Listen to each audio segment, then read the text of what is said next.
Benvenuti nei podcast di Intesa San Paolo On Air, un luogo dove vengono condivise idee, voci e soprattutto storie. Buon ascolto.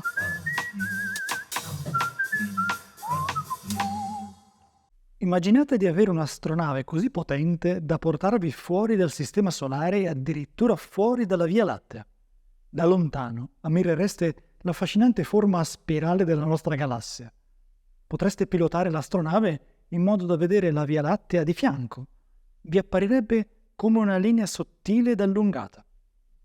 E ora immaginate di aver installato sull'astronave un filtro speciale in grado di farvi vedere tutti gli oggetti con massa dell'universo.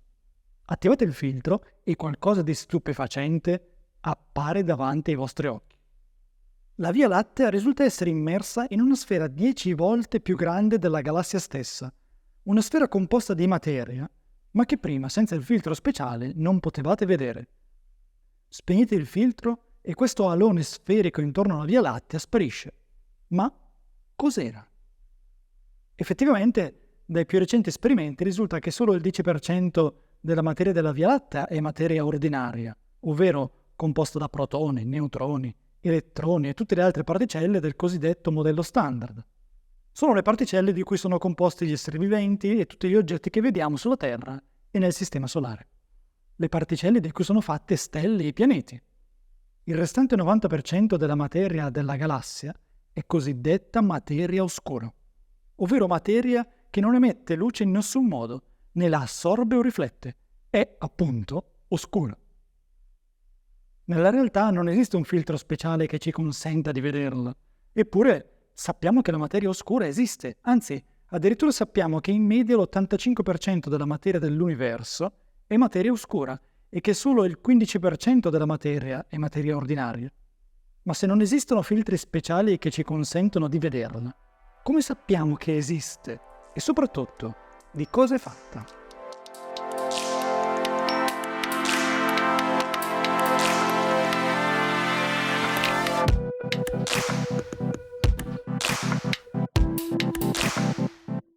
Benvenuti a Oltre i confini del cosmo, il podcast che racconta alcuni dei più grandi misteri della natura, dalla materia oscura al Big Bang, dalla vita extraterrestre al futuro dell'universo, e che vi porta mano nella mano in un viaggio nello spazio e nel tempo, per osservare il cosmo da nuovi punti di vista, per andare a caccia degli indizi di cui la scienza ha bisogno per espandere sempre di più la nostra comprensione del mondo. Io sono Simone Baroni, fisico e divulgatore scientifico, e oggi ci avventuriamo insieme alla scoperta della materia oscura.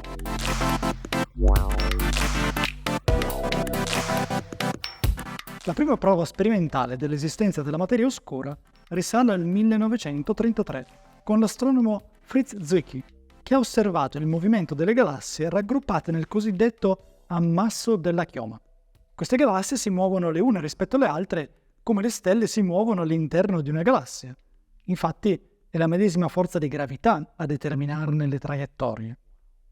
Si potrebbe pensare ad un ammasso come ad una galassia di galassie. Zwicky ha visto che nelle zone esterne dell'ammasso le galassie sono meno concentrate e secondo la teoria della gravitazione di Newton e secondo la relatività di Einstein, queste galassie più esterne dell'ammasso dovrebbero muoversi con velocità più basse rispetto a quelle nel centro dell'ammasso. Proprio come succede con i pianeti del Sistema Solare. Mercurio, vicino al Sole, si muove a velocità più alta della Terra, che si muove a velocità più alta di Giove e così via. Con grande stupore di Zwicky, però, le galassie esterne e quelle interne all'ammasso si muovono a velocità molto simili tra loro. E questo significa solo una cosa, che esiste materia che permea l'ammasso anche nelle zone esterne. Materia che non si vede con i telescopi perché non emette luce. Zwicky ha battezzato questa materia in tedesco dunque materia, ovvero materia oscura. La comunità scientifica ha ignorato il lavoro di Zwicky per decenni, finché un lavoro molto simile e più sistematico, condotto nel 1970 da Vera Rubin e Kent Ford, non ha confermato il risultato di Zwicky. In questo caso Rubin e Ford hanno osservato il movimento delle stelle all'interno di 60 galassie, trovando ogni volta che le stelle esterne si muovono a velocità molto simili a quelle interne. Finalmente, grazie a questo lavoro, la comunità scientifica si è convinta della possibile esistenza della materia oscura. Oggi si stima che mediamente il 90% di una galassia sia fatto di materia oscura e che questa materia oscura sia costituita da un tipo di particelle ancora sconosciuto. Vi chiederete, non si tratta invece di materia ordinaria che semplicemente non emette luce? Come possiamo affermare che la materia oscura sia fatta di particelle di tipo sconosciuto?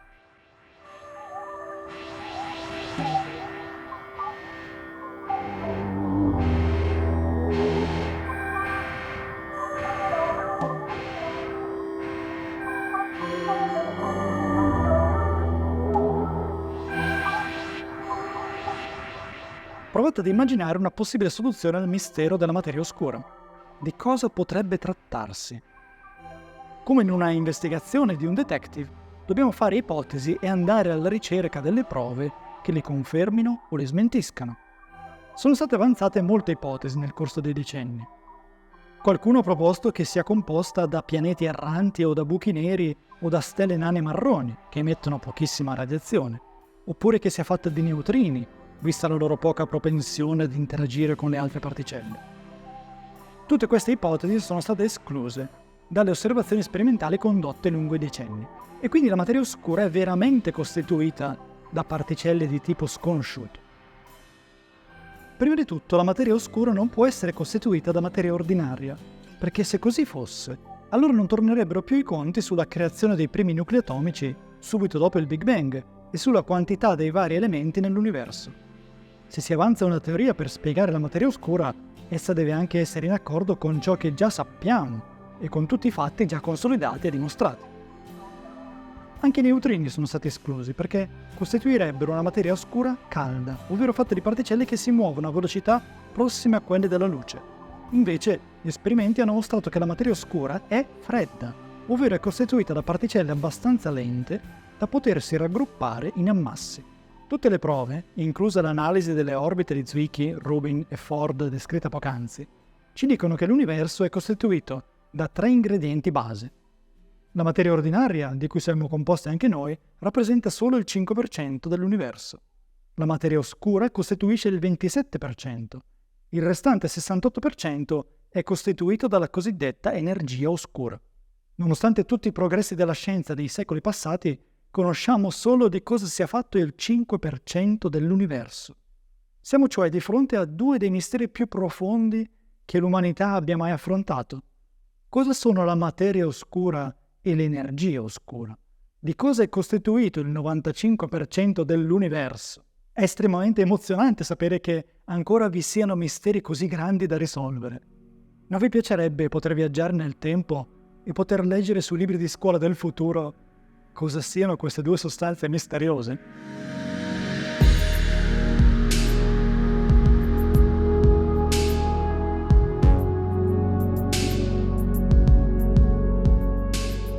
Vi sorprenderebbe sapere che una delle prove schiaccianti a favore dell'esistenza della materia oscura ha a che vedere con il Big Bang? Circa 380.000 anni dopo il Big Bang, quando ancora la temperatura dell'universo era di 3.000 gradi, avvenne qualcosa di importante. L'universo si stava espandendo e raffreddando sempre più, e arrivati alla temperatura di 3.000 gradi, gli elettroni e i nuclei atomici poterono combinarsi a formare atomi neutri, ovvero con carica elettrica totale nulla. Questo fece sì che i fotoni di luce, invece di essere continuamente assorbiti dalle cariche elettriche libere, potessero viaggiare liberamente nel cosmo. Questi fotoni, che si liberarono 380.000 anni dopo il Big Bang, stanno ancora attraversando l'universo e costituiscono il cosiddetto fondo cosmico di radiazione, che è stato osservato per la prima volta nel 1964. Grazie a missioni spaziali sempre più sofisticate, lanciate nel 1989, nel 2001 e nel 2009, si è riusciti ad analizzare questa radiazione in dettaglio. Risulta che questa radiazione è come un'impronta digitale dell'universo primordiale e che grazie a essa si può ricostruire come era distribuita la materia nell'universo 380.000 anni dopo il Big Bang. I risultati indicano che nell'universo primordiale la densità subì delle fluttuazioni, ovvero che vi erano zone con densità più alta e altre con densità più bassa, proprio come succede al passaggio di un'onda sonora nell'aria. L'onda comprime l'aria in un punto e la decomprime nel punto adiacente. Anche l'universo primordiale era attraversato da queste onde sonore, e dall'analisi della radiazione cosmica di fondo si possono studiare queste onde sonore dell'universo primordiale. Ed esse ci dicono che oltre alla materia ordinaria esisteva anche una componente oscura di materia, nelle stesse proporzioni trovate dagli altri esperimenti.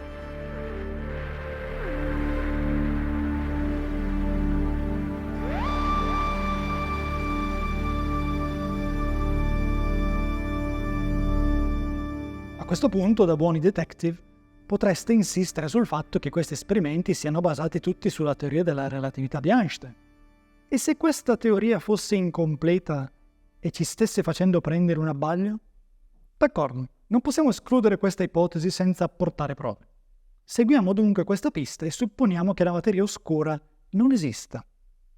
Dunque, se così fosse, un ammasso di galassie sarebbe costituito solo da galassie e da gas intergalattico, ovvero gas che si trova tra una galassia ed un'altra. In media, in un ammasso, la massa di gas è 15 volte più grande della massa delle galassie, e quindi l'effetto gravitazionale viene principalmente dal gas. Immaginate di identificare un ammasso di galassie nel cielo grazie a un potente telescopio. Se noi potessimo eliminare il gas intergalattico da questo ammasso di galassie, tutti gli effetti gravitazionali diminuirebbero fortemente.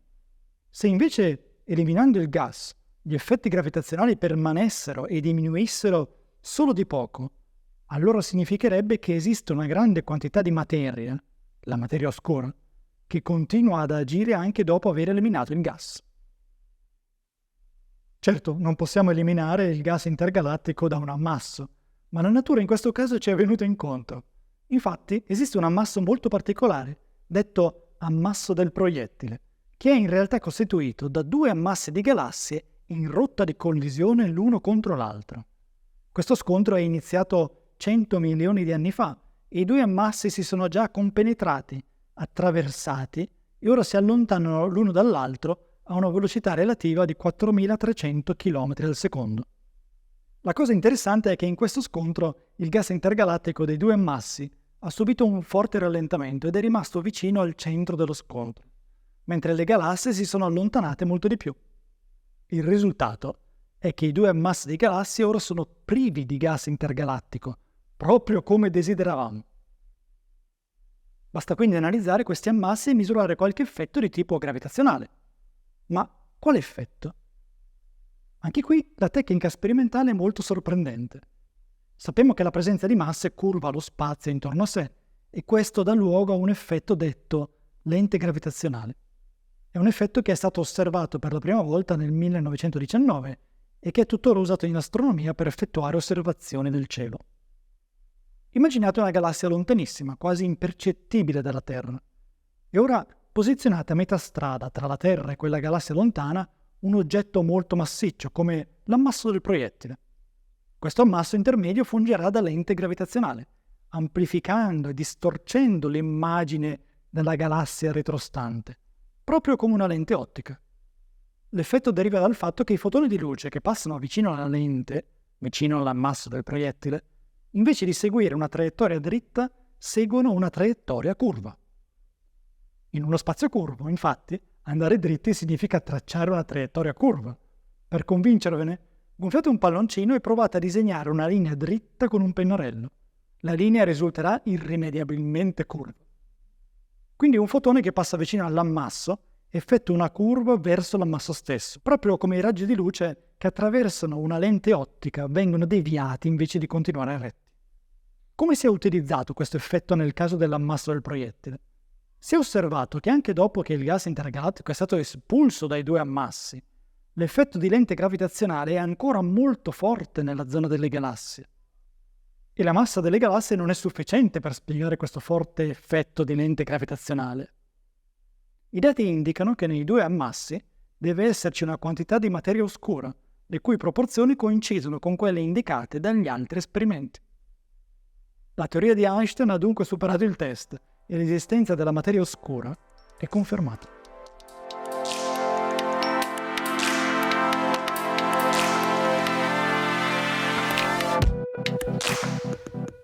Nell'universo vi è quindi una grandissima quantità di materia che interagisce con il resto grazie alla gravità, ma la cui natura è ancora sconosciuta.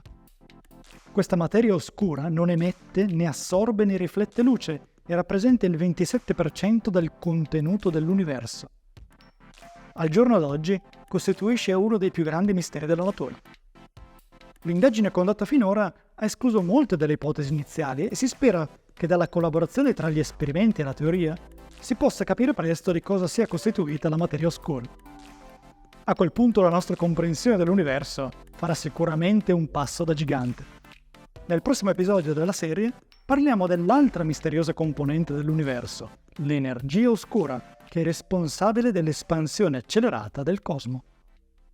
Oltre i confini del cosmo è una serie podcast prodotta da Intesa San Paolo On Air, ideata e scritta da Simone Baroni, con la cura editoriale di Roberta Messuti. Grazie per aver ascoltato i podcast di Intesa San Paolo On Air. Al prossimo episodio.